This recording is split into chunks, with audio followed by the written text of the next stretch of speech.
merci beaucoup. Je suis très content d'être ici parmi vous pour parler du tribunal international Monsanto, une tribune à l'appel de l'évolution du droit. Donc je pense que la plupart d'entre vous ont déjà entendu parler au moins une fois dans leur vie de l'entreprise Monsanto, mais pour un bref aperçu historique, c'est une entreprise qui a été fondée au début du XXe siècle aux États-Unis, et spécialisée dans l'industrie agrochimique, jusqu'à son rachat en 2018 par un autre géant de l'industrie agrochimique, l'entreprise Bayer, qui, pour l'anecdote, a décidé de faire disparaître la marque Monsanto après le rachat pour cause de mauvaise publicité, même si,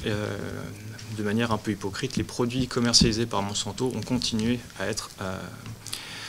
commercialisés par Bayer. Donc Monsanto, et si vous en avez déjà entendu parler, c'est parce que elle est associée au cours de son histoire à différents scandales sanitaires et environnementaux, pour ne citer que les principaux, le scandale de l'agent orange durant la guerre du Vietnam, le scandale du PCB, de produit Lasso ou encore du Roundup. Et aussi par rapport à cette culture d'entreprise qui s'appuie sur un lobbying agressif, pour ne pas dire infractionnel parfois, et donc Monsanto est un peu conçu comme une bête noire, un chat noir dans le monde des entreprises multinationales, et donc appelle à ce paradigme de l'impunité des entreprises multinationales et de leurs dirigeants qui pillent les ressources naturelles, polluent l'environnement, contribuent au changement climatique et portent atteinte à la santé des hommes et des animaux. Donc, si on caricature encore un peu plus, Monsanto, c'est le grand méchant qui s'en met plein les poches et qui accroît la misère du monde. Donc, pour répondre à ce constat, l'idée a été apparue de mettre Monsanto à la barre dans un tribunal extraordinaire, le tribunal international Monsanto. Donc, l'initiative est née d'un comité d'organisation qui comprend d'éminentes personnalités de la société civile, des dirigeants d'ONG, des juristes, des scientifiques. Notamment pour la communauté des juristes, on pourrait par exemple citer Madame Corinne Lepage, avocate, ancienne ministre de l'Environnement, Olivier de Schutter, l'ancien rapporteur général des Nations Unies pour le droit à l'alimentation, ou encore Émilie Gaillard, la spécialiste du droit des générations futures. Donc, si le tribunal Monsanto a fait le choix de catalyser les regards sur une entreprise particulière, c'est plus généralement une condamnation morale et un appel à l'effectivité du droit pour répondre aux actions des entreprises multinationales qui a été la démarche qui a animé ce tribunal international, qui se veut comme une tribune. Donc l'idée est de reprendre la forme judiciaire et d'en faire une tribune, un espace d'élévation surélevé pour faire passer un message en s'appuyant sur des principes juridiques, en s'appuyant sur le droit tel qu'il est, pour montrer ce qu'il pourrait être si on l'applique d'une manière différente ou pas sur une situation. Donc,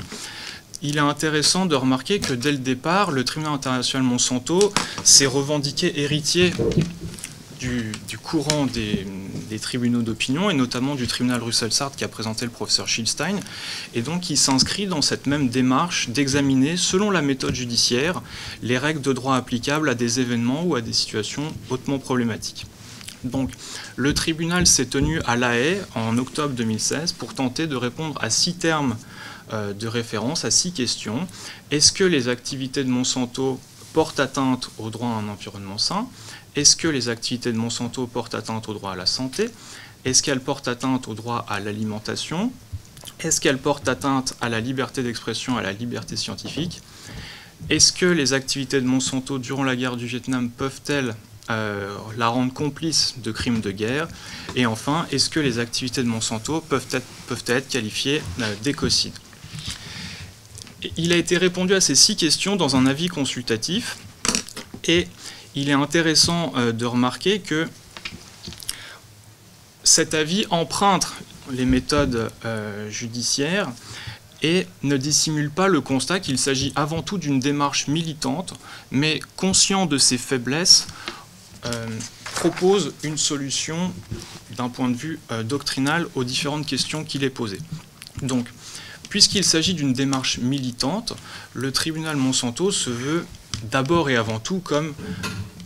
une tribune à charge contre Monsanto. L'objectif, et tout le monde le sait, personne n'est dupe à ce niveau-là, est de condamner Monsanto. Mais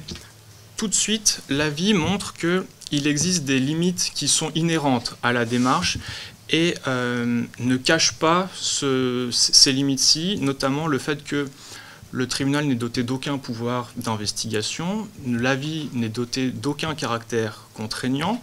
qu'il s'agit d'un avis rendu par défaut. Monsanto, bien que appelé à comparaître devant le tribunal, n'a pas daigné répondre, et d'ailleurs a expliqué qu'il s'agissait d'une mascarade organisée. Donc je trouve intéressant de remarquer que vous employez déjà ce terme de mascarade. Et enfin, au niveau des témoins qui ont été appelés à comparaître, donc principalement des victimes de Monsanto et des scientifiques, dont on considère que les circonstances qu'ils décrivent sont avérées. On ne remet pas du tout en doute la véracité ou pas de leur témoignage. D'ailleurs, ces témoins ne prêtent pas serment ou ne font pas l'objet d'un quelconque contre-interrogatoire. Mais pourtant, en dépit de ces faiblesses qui sont inhérentes à la démarche d'un tribunal d'opinion, le tribunal Monsanto a tenté de construire une certaine légitimité. Tout d'abord, en mimant le formalisme judiciaire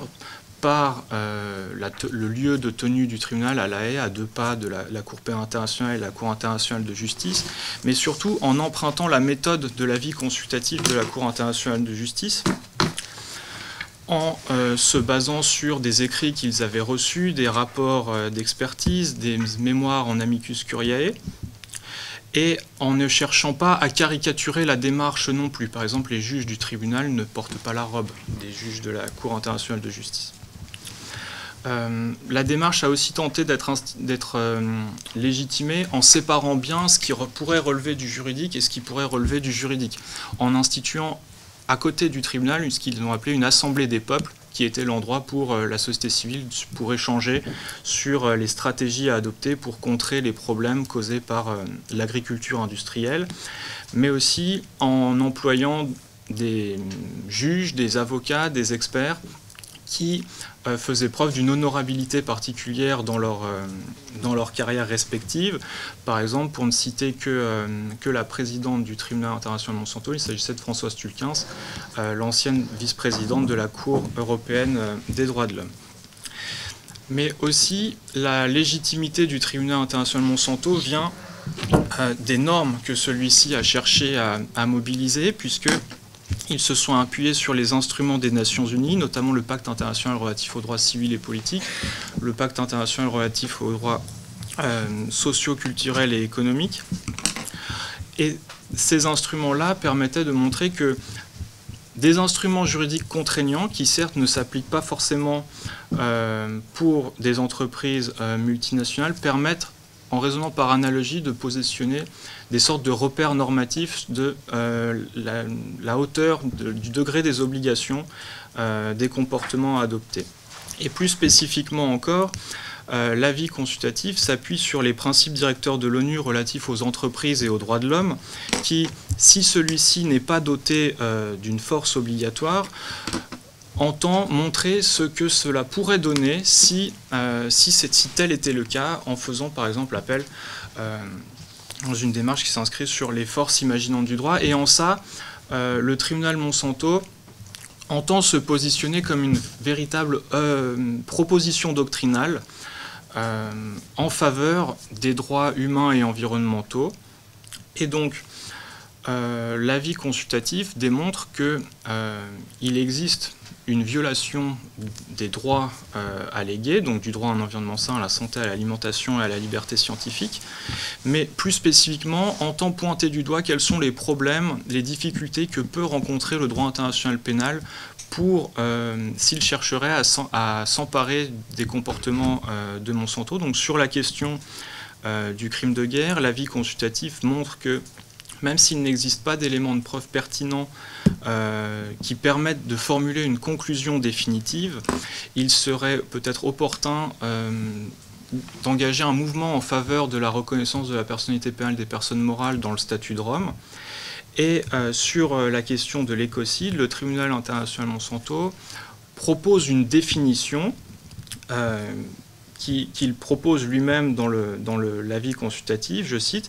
comme il définit l'écocide comme le fait de porter une atteinte grave à l'environnement ou de détruire celui-ci de manière à altérer de façon grave et durable le bien commun et les services écosystémiques dont dépendent certains groupes humains.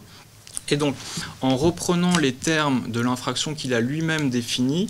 le tribunal explique que, étant donné cette définition de l'infraction et les comportements mis en avant par les différents témoins, Monsanto serait susceptible d'être poursuivi et condamné du chef de l'infraction d'écocide.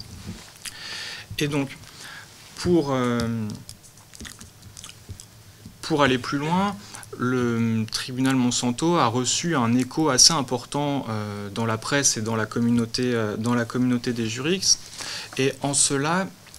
je pense qu'on peut dire qu'il a rempli ses objectifs de contribuer au débat sur le renforcement des droits humains et environnementaux, même si on pourrait quand même douter de la portée concrète de l'avis consultatif, notamment lorsque on regarde les poursuites judiciaires qui existent contre Monsanto, notamment dans l'affaire du Roundup, mais que, en tout cas, cette proposition doctrinale s'inscrit dans la lignée de l'avancée du mouvement en faveur de la responsabilisation des entreprises et le renforcement de la responsabilité pour les violations importantes des droits humains et environnementaux. Et d'ailleurs, on se rend compte que assez peu de temps après le tribunal, si on prend l'exemple que du droit français,